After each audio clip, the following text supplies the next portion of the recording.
పాపం ఆయనకి రాహుల్ గాంధీ అనేటటువంటి ఆయన ప్రధానమంత్రి అభ్యర్థు, లేకపోతే ఆయనకి ఏమైనా తెలుసో తెలియదో రేవంత్ రెడ్డి గారికి రాహుల్ గాంధీ ఈ మధ్యకాలంలో అపాయింట్మెంట్లు ఇవ్వట్లేదు. ఆయన ఎలాగైనా తీసుకురావాలనుకున్నారు. ఏదో అంతర్జాతీయ సమ్మిట్ అంట. మరి అంతర్జాతీయ సమ్మిట్ అంటే వివిధ దేశాలకు సంబంధించినటువంటి ప్రతినిధులు వాళ్ళు దేని గురించి రావాలి? ఆయా దేశాల అంశాలు ఏదో రావాలి. అది ప్రభుత్వం, కేంద్ర ప్రభుత్వం పర్మిషన్ తీసుకుని చేయాలి. ప్రపంచంలో ఉన్నటువంటి లెఫ్టిస్ట్ ఐడియాలజిస్టులు అందరినీ పిలిచారు అక్కడికి. వాళ్ళందరినీ కూర్చోబెట్టి మీటింగ్. దాంట్లో కూర్చొని రాహుల్ గాంధీ గారు ఏం మాట్లాడతారు?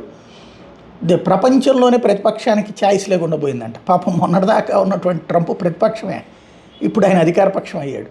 మరి అక్కడ ప్రతిపక్షం లేకపోవడం ఏంది? ఇంకోటి, ప్రతిపక్షమే లేకపోతే వాళ్ళు రాహుల్ గాంధీ గారు ఈ స్పీచ్ ఎందుకు ఇస్తారు? ఎట్లా ఇవ్వనిస్తారు? జోడో యాత్ర అని చెప్పి దేశవ్యాప్తంగా ప్రజలు రెచ్చగొట్టే యాత్ర ఎట్ట నడుస్తుంది? కాశ్మీర్లో నిన్న వెళ్ళి కూర్చోవడానికి ఎట్ట సాధ్యమైంది? పార్లమెంట్లో ఇలా నాయకులందరూ ఎట్ట మాట్లాడగలిగారు? మల్లికార్జున ఖర్గే ఎట్లా మాట్లాడగలిగారు? లేకపోతే కనుక ఇది తృణమూల్ కాంగ్రెస్కి సంబంధించినటువంటి మహువా మైత్రి ఎట్లా మాట్లాడగలిగింది? వాళ్ళందరూ మాట్లాడింది పార్లమెంట్లో కాదు. ప్రతిపక్షానికి వాయిస్ అంటే అదే. అంతేగాని ప్రతిపక్షానికి అధికారం ఇచ్చేసి పక్కకు కూర్చోరు. పోనీ ఇంతకుముందు వీళ్ళు 10 సంవత్సరాలు అధికారంలో ఉన్నారు కదా, అప్పుడు ఏమైనా ప్రతిపక్షానికి అధికారం ఇచ్చేసి కూర్చున్నారు? లేకపోతే వాళ్ళ మాటలు ఏమన్నా విన్నారా? కాబట్టి ఆయనకి ఏందో ఏమీ తెలియ పోను నాకు అర్థమవుతున్నది ఏంటంటే, ఆయన దగ్గర నాలెడ్జ్ లేకపోవడమే కాకుండా ఈ కొంతమంది మన మేధావులు ఉంటుంటారు కదా, హైదరాబాదీ మేధావులు, ఢిల్లీ మేధావులు, ఆ మేధావులు పక్కన కూర్చుని భవిష్యత్తులో డిబేట్లకు పనికొస్తాడు ప్రధానమంత్రి అభ్యర్థి కంటే కూడా.